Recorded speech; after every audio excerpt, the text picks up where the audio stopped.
In 2005, we were introduced to these characters known as the Rhoduka.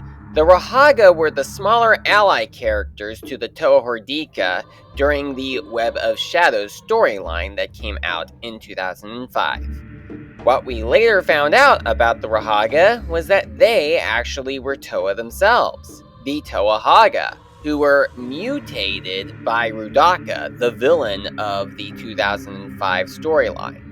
The thing was, we only knew what two of the Toa Hagah looked like, these being Toa Norik and Toa Iruni. Toa Norik and Toa Iruni were the only two Toa Hagah that were officially released as sets.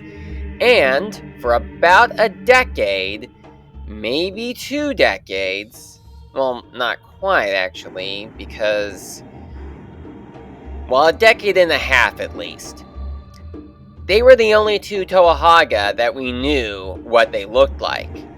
And yes, some of us did make MOCs of what we thought the other 4 Toa Hagah should look like.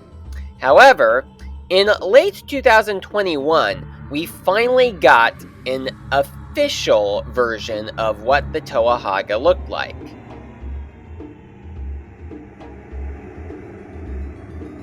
Here is an image that shows all 6 of the Toa Hagah in their canonical appearances. Wouldn't it have been great if we had gotten these as official sets? I guess it's good that we now know what they canonically look like, so we can make MOCs based upon them. And that is what I am doing. Now, I don't quite have all of the parts needed to make the Toa Hagah. I am currently in the process of getting the parts that I need, but here is what the Toa Hagah all look like together on my shelf. On the left, we see Toa Norik and Toa Iruni, both characters that were officially released and both are official models, and right next to them are the rest of the Toa Hagah as they currently are. You will notice that Gaaki is nearly complete, though she isn't complete yet, but she is most likely going to be the first to be completed, as she has the least amount of parts missing from her right now. The other 3 are kind of all over the place, because I don't have all the parts needed in order to make them. But I am working on that. Now, since the masks that are included with making the Toa Hagah were never officially released, I went ahead and purchased these mask designs off of a website called Shapeways, which was a website that I had used before to purchase some customized parts. Might be a bit expensive, but the people that are running the website Shapeways determine the price, not the people who are coming up with the designs. So, I guess it sounds a bit reasonable. So here is a look at the custom masks that I had ordered from Shapeways. And real quickly, I will go ahead and put the names of the Kanohi masks, of what they are supposed to be called in the storyline, and also put the actual name of the model that I had gotten off of Shapeways, as well as the designer for each of these masks. Editor's note, I do apologize if this is going on for a little too long. To skip over to the next part of this video after the showing of these masks, go to 5 minutes 24 seconds in the video.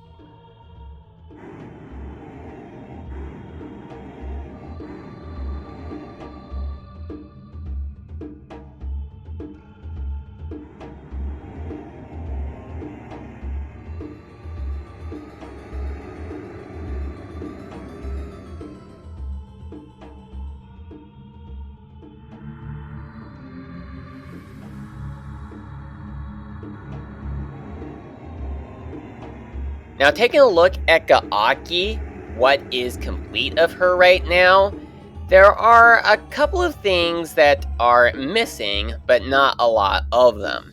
Now, obviously, a lot of the parts are not in the right color, but I do plan on spray painting them to be in the right color. They're going to be spray painted in a sort of gold color.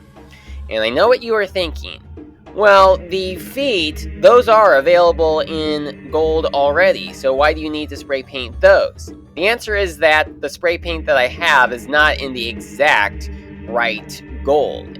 And as you have seen in the official Toa Hagah image, you can see that Toa Iruni and Toa Gaaki actually don't have the same shade of gold used in their armor.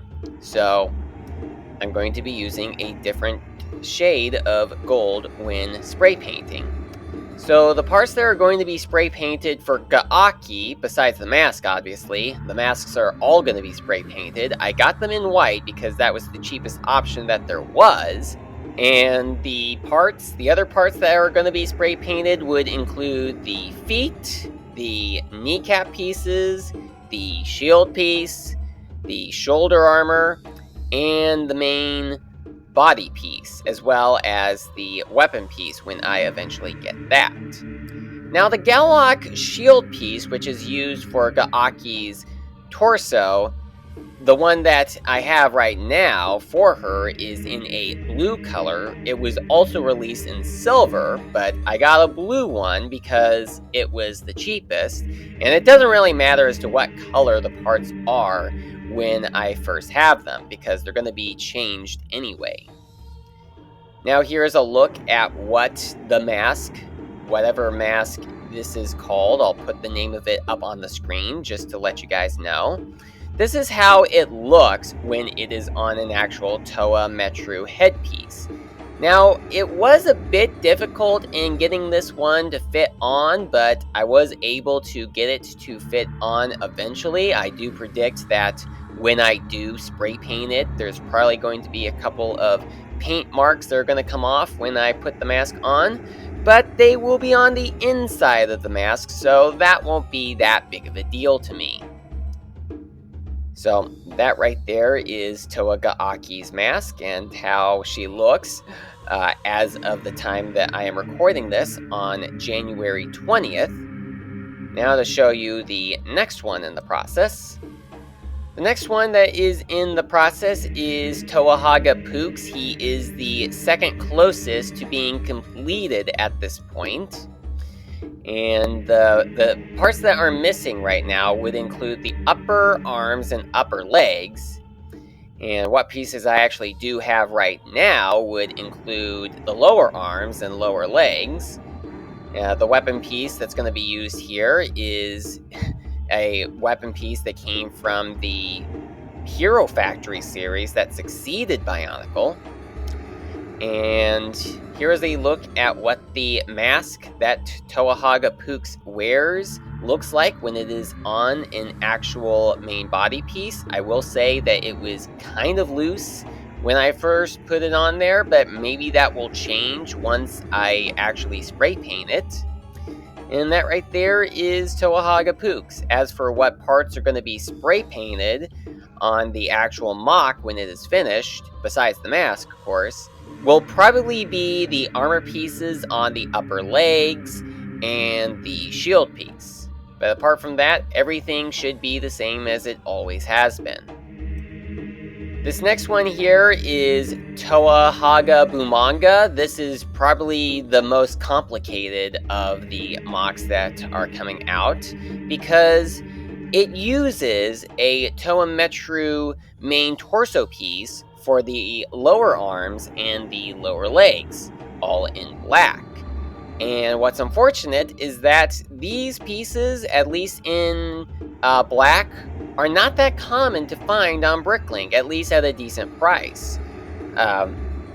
So what I'm actually doing is that the pieces that will be used on the arms and legs will all be printed from Shapeways. I only have one of them right now, but I did place an order for 3 more. And I did also find an eBay seller which had an official black main Toa Metru torso piece, so that will be used for the actual torso of the MOC itself. And there are a couple of parts that you will see in the dark green color. Those will of course be spray painted on the actual MOC, as will the feet. What I want to do for this one is use a sort of metallic lime green spray paint, because the official image showed Bumanga with a sort of very light green color on his armor.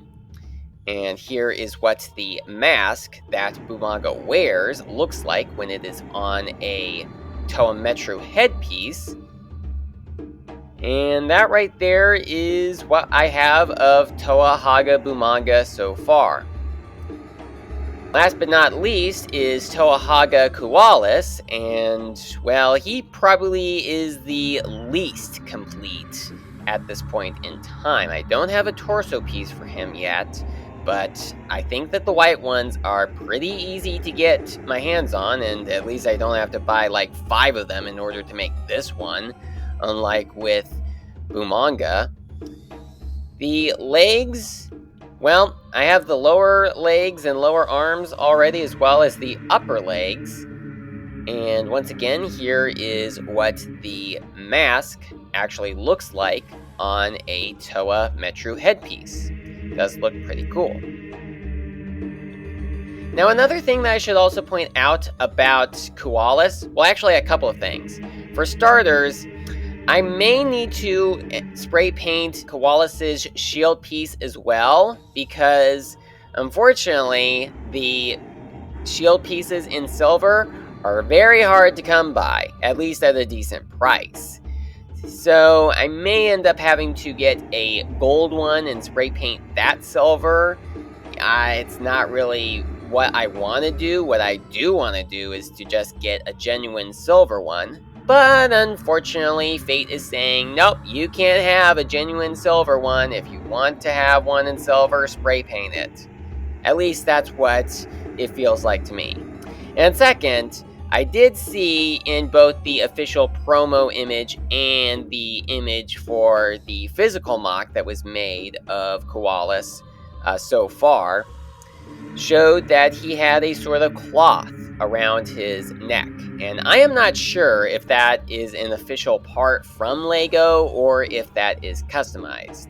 If you know of what set that came from and where I can get it from, do let me know in the comments. I may end up just having to create my own custom cloth piece if I do find out that the official one might be a little bit pricey, because that's pretty much how it was with the cape piece for Vizon.